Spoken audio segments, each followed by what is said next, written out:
This isn't common knowledge, so you wouldn't know unless I told you. But a few years ago, amongst a bunch of other ones, I started an online business in the form of an online store.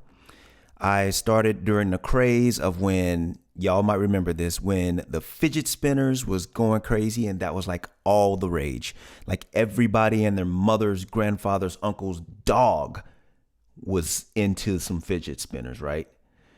So I came out in the middle of that craze, and I thought I would capitalize on something that was more or less trending. I took my time. I learned what it was to own an online business. I learned what it was to begin an online business, to sustain an online business in the form of an online store. I guess that's more specific of what I should say. So I took about 3 to 4 months to learn everything I could about running an online store. And it might take longer than that to really get the ins and outs, but I had the gist. I had the core understanding of what it was to run an online store.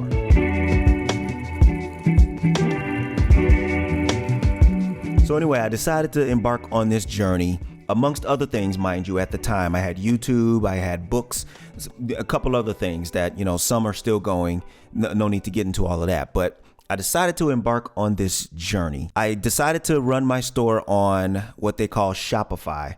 And I think Shopify is still around. Yeah, Shopify is still around. And I found how I was going to market my things, right? So fidget spinners was the first thing, because these things were going crazy. Like I said, everybody was into fidget spinners. And that includes wanting to own them and wanting to sell them. There was other things that I was going to have in the store. Amongst those were phone cases. I even had like those floating globes. Y'all know the kind of things I'm talking about. These little novelty kind of things. I was going to have a bunch of those things in my store. So all in all, I had maybe 8 or 9 different products available on this store. I got together a healthy bulk supply to begin with. To start off with, I wanted to have supply and stock on hand to begin with, because I wanted to be in control of how it goes out. I wanted to be involved in that so that I can know what I'm doing, right?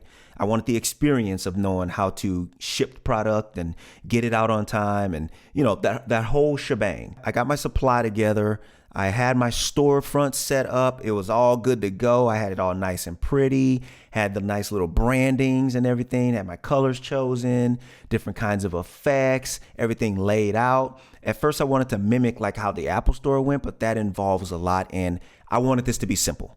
I wanted this to be very, very simple. And it was, but it was still pretty. So I had my storefront and I set my date for the grand opening. About a month or so prior to the store opening, I started advertising. Had little grand opening sales and stuff like that, things to grab people and bring them in and let them know that, hey, I'm about to be in business now. I started promoting to people. I started sharing the storefront, and then it came grand opening. I opened the store, right? So the beginning of having this store open, I want to say the first month was great, absolutely outstanding. I was starting to love it. Like I gotta say, I thought this was it. I thought this was the thing. I was like, I'm on my way. This is it right here. I don't need to do anything else, because this is the way. I'm on my way. And boy, was I. That first month, I'm not gonna lie. And this, you gotta keep in mind, this is somebody starting something from scratch, brand new. So the first month, I think I made close to about 800 or so bucks, somewhere around there. This was at the height of it all. You have to understand that. Some people might be like, that's it. And some people might be like, wow. To me, I'm like, that was great. Like, this was my first month having a store open. Like, I followed the gurus that taught you how to do it online, that whole thing, and it paid off. First month was great. Second month rolled around. I think, and I don't remember the number, but I remember the stark contrast in money that I did not make the second month. So I want to say it was something like, just for the sake of this, it was like 150, 160 bucks or something like that. The very second month. So imagine going from almost 800 down to 160. And you're just like, what happened? What did I do? By the third month rolled around, and profits weren't as big as that first month. They weren't even not even close. So I don't know what happened. I don't know if the craze died down. I don't know if I was just, I fell off on my promoting. I just didn't put heart into it. I don't know what happened. But by that third month, I freaked. So right now, I'm just getting rid of all supply. I'm just getting rid of all the product, because I don't want to be sitting on this product and not being able to move it. By I want to say 6 months in, all the product was gone. I think I broke about even. I mean, I may have come out on top by a hair, but after 6 months, the money I spent, according to versus the money I made, I think I came out on top just barely, barely enough to say that I was in the green. I made money off this venture. So by the 7th month, I'm thinking to myself, do I really want to do this? Because it didn't pan out like I thought it would. And to not make this video so long, I'll sum it up as to what I think it was. I don't think that having an online store for novelty products was really my passion. I don't think I really had a passion for selling online novelty products. I just don't think I don't think it was. I saw the hype, I saw the craze, I saw an opportunity to make money, I pounced. But I don't think it was my passion. So I can look back and see during that 6 months, I don't recall one time I was just excited about having this store. Like not like that. I was excited about the idea, the prospect of making money, but I don't think I was excited about this store. I not once dreamed how far I can take this store. One day it'll be as big as, some of these other stores online. One day I'll be selling, bigger stuff, high ticket items. I don't recall dreaming about that, not once. So I can say, and I do believe that my lack of passion caused this to fail. Whether or not I said it or spoke it or anything, the energy that I did not have was a huge factor in this not panning out. Now, that's not to say that I won't ever try it again, maybe, but it's still not my passion right now. So I won't be embarking on anything like that. So just let me say real quick, that is the main reason why I don't put too much into merch. I could.